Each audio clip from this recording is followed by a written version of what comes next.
Hello, yes, thank you very much. I'm Ian Gibbons from the Institute for Nutrition and Health and in the University of Reading in the UK. And it's my great pleasure to be with you today to talk about the role of milk as a source of dietary iodine. And we'll say a bit about the sort of general issues around iodine nutrition as well. Before starting, can I just thank the organisers of the event for the invitation to speak to you today. It's a really great pleasure to do that. So I think if we start with just a reminder really of the importance of iodine as a nutrient. It's an essential nutrient, and it's an essential nutrient because it is required in order for the thyroid gland to produce the thyroid hormones. Now, and I'm sure many people here knows all about this. One of the key issues really is the production of T4 thyroxine and its activation, if you like, to T3, which is really the active form of the thyroid hormones. They have a lot of effects throughout the body, but one of the ones I want just to concentrate on today is the role of iodine as an essential nutrient for neurodevelopment in pregnancy. It is really, really critical for that. And you can see beneath that it's the first trimester of pregnancy that is really the most important, where the fetal thyroid gland is inactive. And so the fetus requires a supply of thyroid hormones from the mother through the placenta. Even in the second and third trimesters of pregnancy, when the fetal thyroid is active, of course, it still needs a supply of iodine in order for it to produce thyroid hormones. So it still is dependent on maternal supply of iodine right through the whole of pregnancy, in a sense. If we look at the reference nutrient intakes for iodine, the big table is the UK figures, and you can see that for adults, the reference nutrient intake is 140 micrograms per day, and you'll see that there's no increment during pregnancy or in lactation. 140 is reckoned to do the job throughout those two periods. WHO unfortunately doesn't agree with that, and the WHO base value for adults is 150 micrograms per day.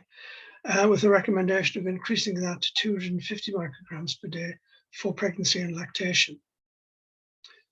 And so this has been a bit of an issue, and I'm still unclear why.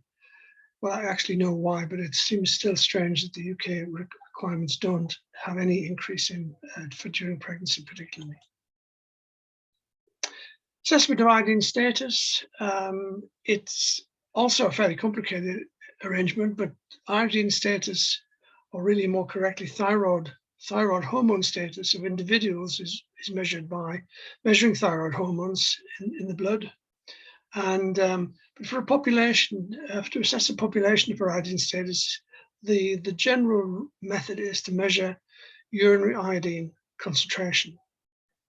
And you can see beneath there that the WHO recommendation is that the median urinary iodine concentration needs to be at least 100 micrograms per litre to indicate an adequate iodine intake. But during pregnancy, that value is up to 150 to indicate adequate iodine intake. Then they're minimum values, of course. It's also more increasingly now to include the measurement of creatinine in urine, because creatinine can be used as an indicator of urine volume, which can vary quite a bit from day to day. And so you can correct the iodine concentrations for urine volume. And in fact, WHO recommends that any value of 150 micrograms per gram, 150 micrograms of iodine per gram of creatinine is regarded as suboptimal status. So you need at least, or just in excess of 150 micrograms of iodine per gram of creatinine to be adequate, which is quite convenient really, because it matches the 150 micrograms per litre value. So a little bit of evidence on iodine intake and status. Most of the information that I'll be showing you will be from the UK, but I will say a bit about the world as well. First thing just to point out, which is an area of worry that we have in the UK, this represents the micronutrient intake of UK female adolescents and adults, but just for the minute, we just really worry about adolescents. And you can see that the values in the pillars represent the percentage below the lower reference nutrient intake that these females achieve on average. And that's pretty low. I mean, the lower reference nutrient intake represents the nutrient requirement of only the bottom 2.5% of the population. So you can see on the right-hand side here, where the arrow is, we have about 30% of adolescent females that are consuming less than the lower reference nutrient intake for iodine. And it's worth just pointing out that although milk isn't a major source of selenium, we have about nearly 50% of 50% of female adolescents that are consuming less than the lower reference nutrient intake for selenium. And the importance of that for iodine is that selenium is a cofactor for the enzymes that convert T4 into T3. The deiodinases are selenium dependent. So there is an interdependence of selenium on iodine status as well. In theory, we can maybe talk about that later if anyone is interested. This was back in 2000, I think originally 2006, 2008 when this was published, and this was a survey of iodine intake of women of childbearing age in Surrey, which is one of the areas of southern England. And in fact, the authors are from the University of Surrey. And you can see that they have ranked them in order of intake. But you can see that 40% of that population didn't meet the WHO adult requirement of 150 micrograms per day. And even worse in a sense, 77% of them couldn't meet the WHO recommendation requirement for pregnancy and lactation. And bear in mind that at the same time, the UK recommends 140 for all of those. So this was a bit of an eye-opener, really. And this was, as you can see, this was based on urinary iodine measurements. But it was a bit of a surprise, I think, to learn that the situation was relatively concerning in terms of iodine intake.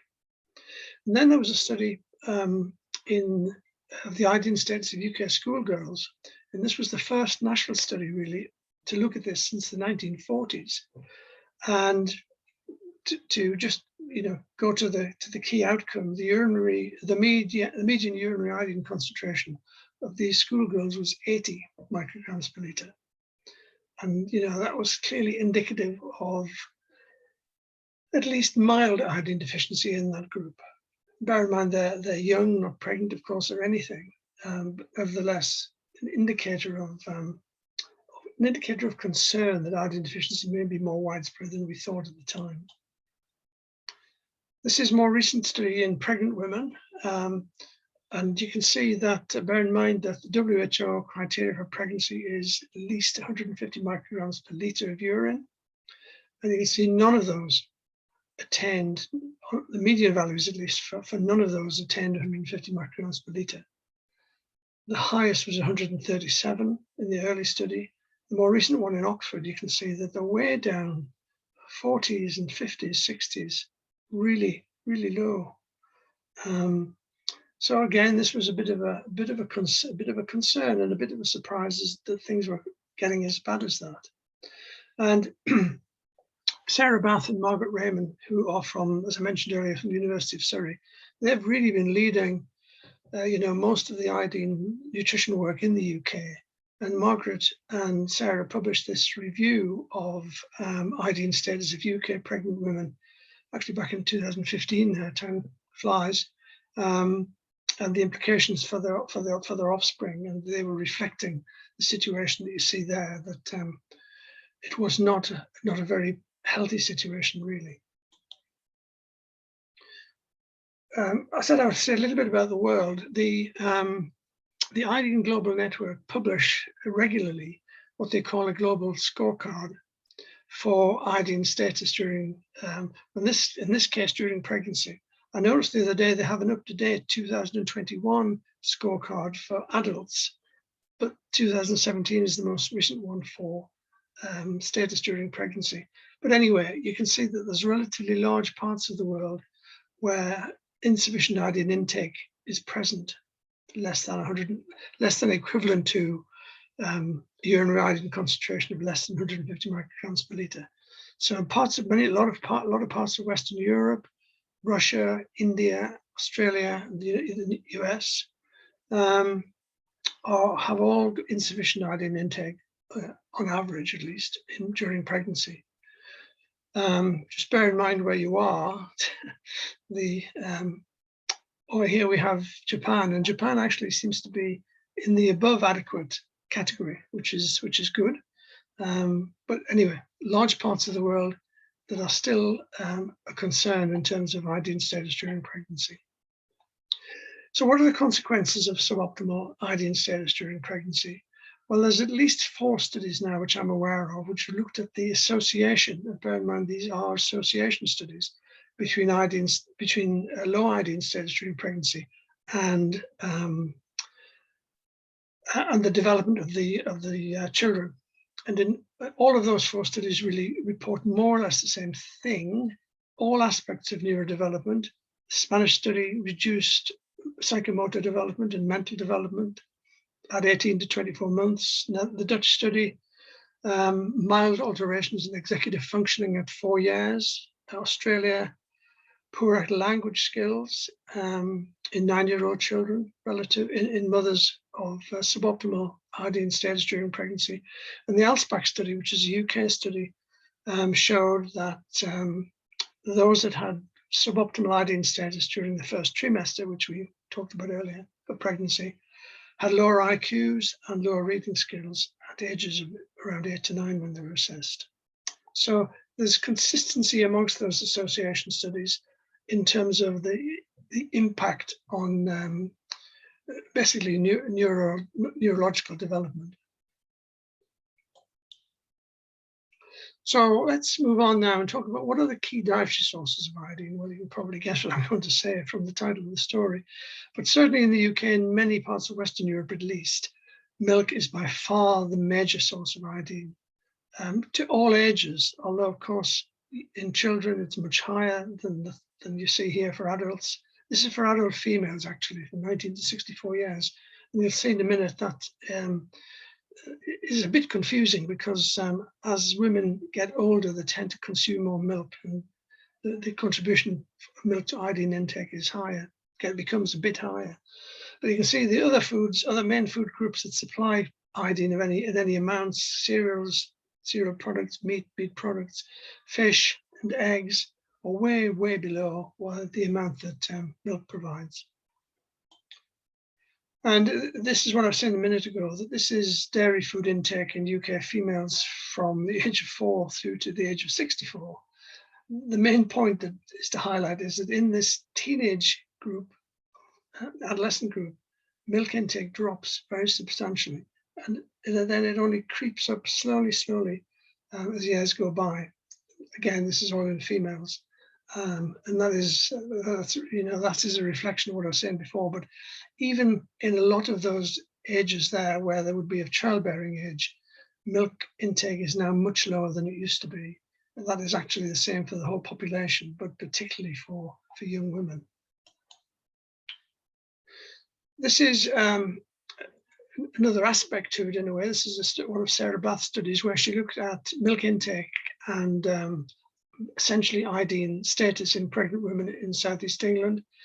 And you can see what Sarah showed really, that the women had to be consuming at least 280 milliliters of milk per day to be equivalent to an intake of 250 micrograms per day. So, you've got to be consuming a reasonable amount of milk to attain that. And it does vary a bit, depending what type of milk you consume, which we'll come to in a minute.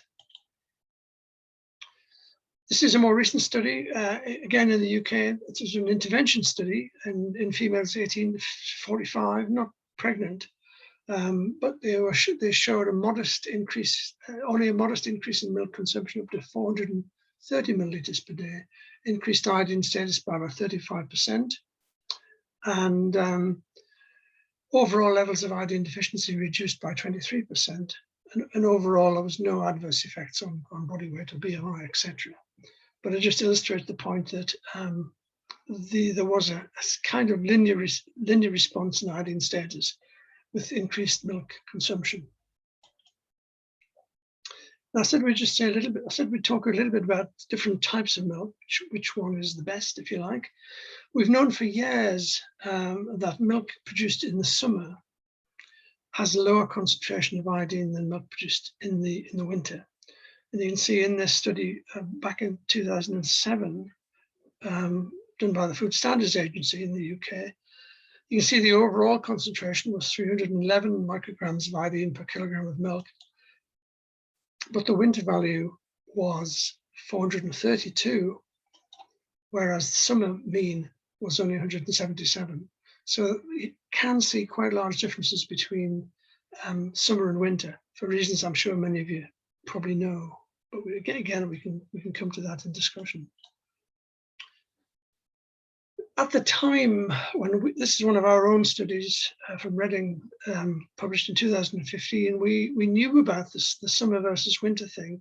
There was much less information on the type of milk, and we compared in this study conventional pasteurized milk with organic milk and UHT milk. And what we saw is, as you can see there, that the organic milk had significantly lower concentrations of iodine than the conventional milk, and the UHT milk, high temperature, ultra high temperature treated milk, was coming out more or less the same as organic milk, but also lower than the values for conventional pasteurized milk. Now, we were a bit criticized at the time because, particularly by the organic milk producers, because they said this was out of date. They were aware of this problem and have been trying to correct it. And so now the values would be more or less similar to conventional milk. So we did another much bigger study, which we published in 2018, where we looked at 2 regions of the UK. I think there were 4 of the major supermarkets in both regions, and we measured iodine concentration in every month from July to December, and also in conventional milk, UHT milk, and organic milk. And what you can see is the general issue about season that we've talked about before. As you go from summer to winter, milk iodine concentration rises, and you can see here that it rises in the organic milk, also in the UHT milk, and also in the conventional milk. But what you also see is a consistent lower values in the UHT milk and in the organic milk. So the problem hadn't at that stage gone away. Now, we haven't done this since then, so we don't know whether things are different. But certainly even by that time, there was still this difference between organic and conventional milk, which surprised a number of people, but there are logical reasons for it. Nowadays, we are also faced with the competition, if you like, from so-called plant-based milk alternatives. And there's a whole range of them from all sorts of different plants: soya, almond, oat, coconut, etc. And you see that many of them have virtually no iodine in them at all. There are now a few of them that have iodine added to them as a fortification. But you can see that even the 3 here that have done that are still quite a bit lower than conventional cow's milk. But they're roughly the same, or maybe even a bit higher than organic milk. But this is a bit of a worry, because there have been other problems with these plant-based milk alternatives, which also have very little protein in them. And this has been a bit of a major problem actually in some young children. So I think it's a question of education, that people need to know that many of them will be very low in iodine and other nutrients, and they need to be choosing ones that are fortified if possible. So just a few conclusions then to finish off. Good evidence that iodine intake is often suboptimal during pregnancy, at least in the areas that we've talked about. Also good evidence that suboptimal iodine status during pregnancy may have real consequences in terms of reduced or impaired neurological development. Milk generally by far the greatest source of iodine in the diet, but it is variable. As we've seen, it's lower in summer than in winter, and it's lower generally in organic milk than in conventional milk. And also, although as we've looked at, the reduced milk consumption by UK females, certainly in the UK, young females in the UK, is no doubt a major contributor to the suboptimal iodine status. But I think there's a need really to understand some of the differences that we see more than just that. So, there is more work to be done. And I think there is more work to be done during pregnancy as well, to make sure that iodine intake is adequate. The plant-based milk replaces, if you like, that I've talked about, are not the answer, and they're potentially dangerous if they're not fortified. And in the end, I think, as with many things in life, there's a real need for better translation of information from scientists through to the general public, and particularly the pregnant parts of the general public, if you like. So I'll just leave you with a few pictures of our various campuses, and say thank you very much for your attention, and no doubt we'll have discussions and questions later on. Thank you very much.